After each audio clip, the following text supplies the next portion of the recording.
भरत की आंखों से आंसू झलक पड़े जब पता चला कि राम जी वन में है।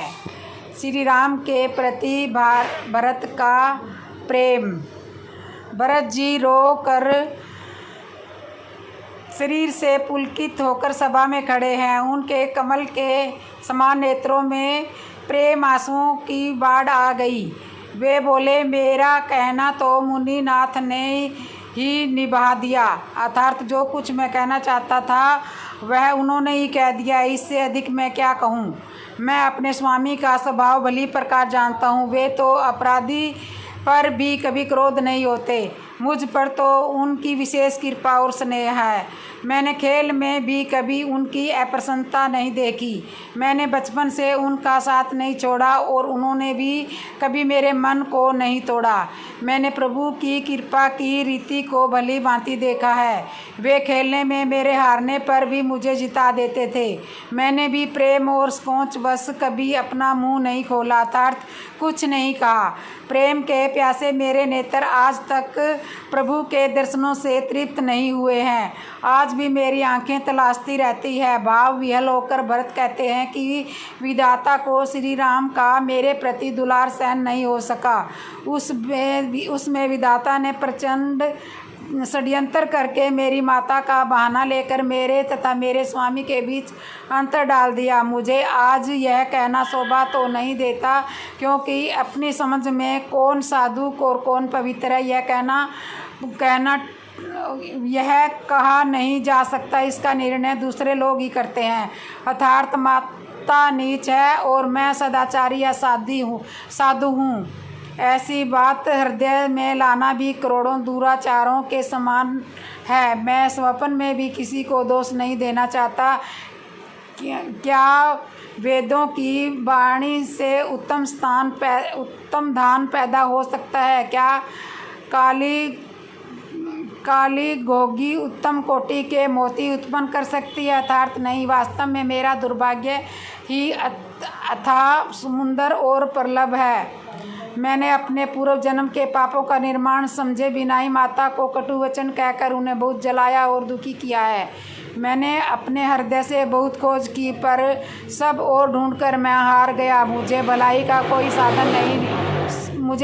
कोई साधन नहीं सूझता। निश्चित रूप से केवल एक ही प्रकार से मेरा भला हो सकता है, और वह है मेरे गुरु महाराज सर्वसमर्थ है और मेरे स्वामी सीताराम है। इन्हीं के द्वारा मुझे अच्छे परिणाम की आशा बंध रही है। भरत कहते हैं, साधुओं की सभा में गुरुजी और स्वामी जी के समीप इस पवित्र तीर्थ स्थान में मैं सत्य भाव से कहता हूँ, मेरा यह कथन प्रेम है या प्रचंड झूठ है या सच, इस बात को मुनि वशिष्ठ जी और श्री रघुनाथ जी भली प्रकार से जानते हैं। भरत जी कहते हैं, राजा के मरण ने उनके प्रेम के प्रण की लाज रख ली। महाराज के मरने और माता की कुबुद्धि का साक्षी तो सारा संसार है। माताएं व्याकुल है और उनकी यह दशा देखी नहीं जाती। अवधपुरी के समस्त नर नारी दुसह कठिन पाप से जल रहे हैं। भरत जी कहने लगे, मैं ही इन सब अनर्थों का मूल हूँ। यह सब सुन और समझकर ही सब दुख सहा है। श्री रघुनाथ जी लक्ष्मण और सीता जी के साथ मुनियों का वेश धारण करके बिना जूता चप्पल पहने पैदल ही वनों को चल दिए, और यह सुनकर मैं घाव से जीवित रह गया। इसके साक्षी शंकर जी हैं। यह सुनते ही मेरे प्राण क्यों न निकल गए। फिर निषाद राज का प्रेम देखकर भी मेरे ब्रिज से भी कठोर हृदय में छेद नहीं हुआ, यह फटा नहीं। यह निश्चय ही पत्थर से भी सख्त है। यहाँ आकर मैंने सब अपनी आंखों से देख लिया है। इस मूर्ख जड़ जीव के जीते जी सब सहना पड़ा। रास्ते के सांप और बिच्छू भी इनको देखकर अपने भयानक विष और विलक्षण क्रोध को त्याग देते हैं। वही श्री रघुनंदन लक्ष्मण और सीता जिसको शत्रु मालूम हुए, उसके कई के पुत्र को छोड़कर दव्य और किसे कठिन दुख सहायेगा। माता कौशल्या राम के बचपन की चीज़ों को देखकर और स्मरण करके अत्यंत व्याकुल हो जाती है। ये चीज़ उनकी वेदना को बढ़ाने में उद्दीपन का काम करती है। वे श्री राम के बचपन के छोटे छोटे धनुष बाण को देखती है। श्री राम की शैशवकालीन जुतियों को देखकर उन्हें बार बार अपना हृदय और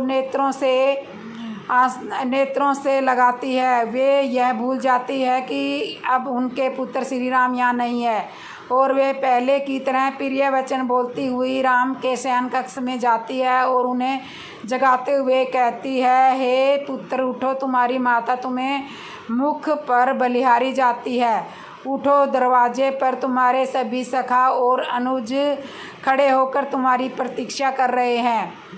कभी वे कहते हैं, भैया महाराज के पास जाओ, तुम्हें बहुत देर हो गई है। अपने भाइयों तथा साथियों को बुला लो और रुचिकर लगे कर खा लो।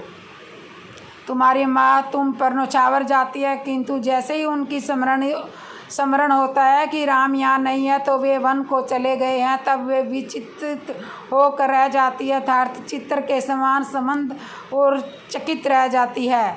तुलसीदास जी का कहना है कि माता कौशल्या की स्थिति का वर्णन शब्दों में नहीं किया जा सकता।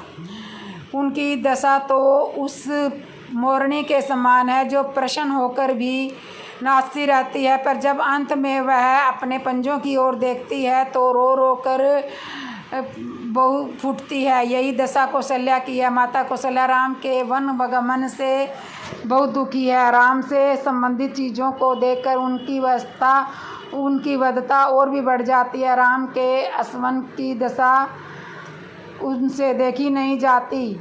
वे कहती हैं कि हे राघव, तुम एक बार अयोध्या लौटाओ, एक बार अपने प्रिय घोड़े को देखकर फिर पुण्य वन को भले ही चले जाना।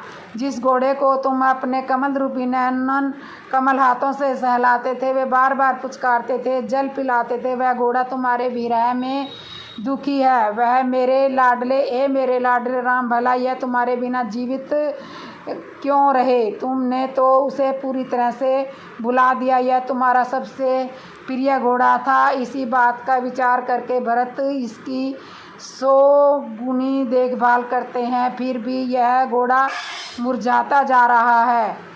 यह सुस्त हो गया है और ऐसे शिथिल हो गया है मानो कमल पर हिमपात हो गया हो।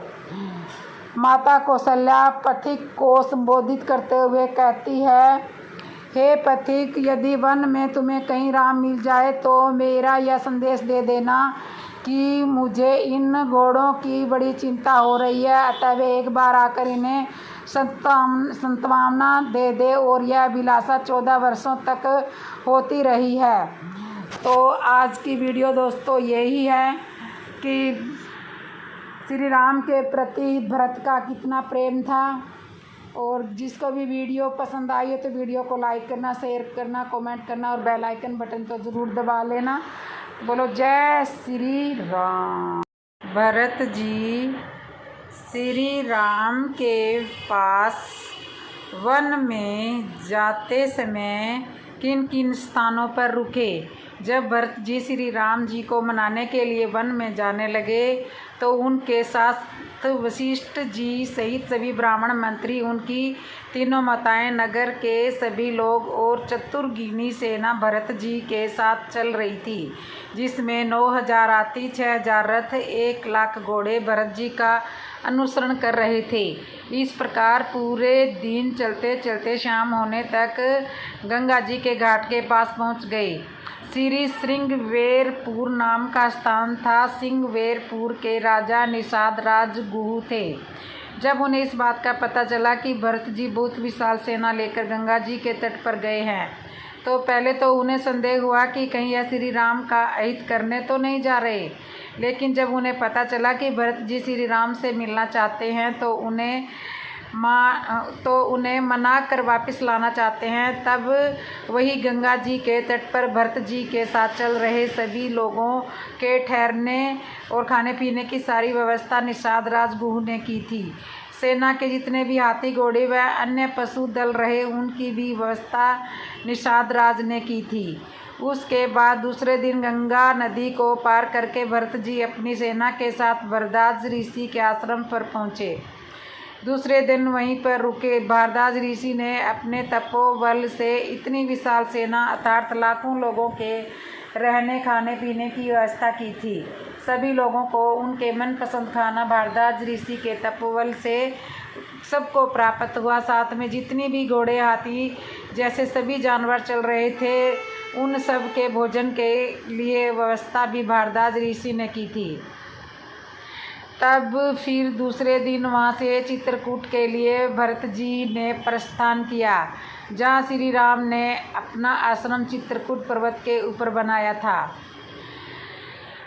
तो दोस्तों इन स्थानों पर भरत जी श्री राम के पास वन में जाते जाते इन स्थानों पर ठहरे थे। आपको कैसे लगी हमारी कथा ज़रूर बताना, और जिसने भी हमारे चैनल को सब्सक्राइब नहीं किया सब्सक्राइब करना, लाइक करना और बेल आइकन बटन तो ज़रूर दबा लेना, और कमेंट में जय श्री राम ज़रूर लिखना। बोलो जय श्री राम।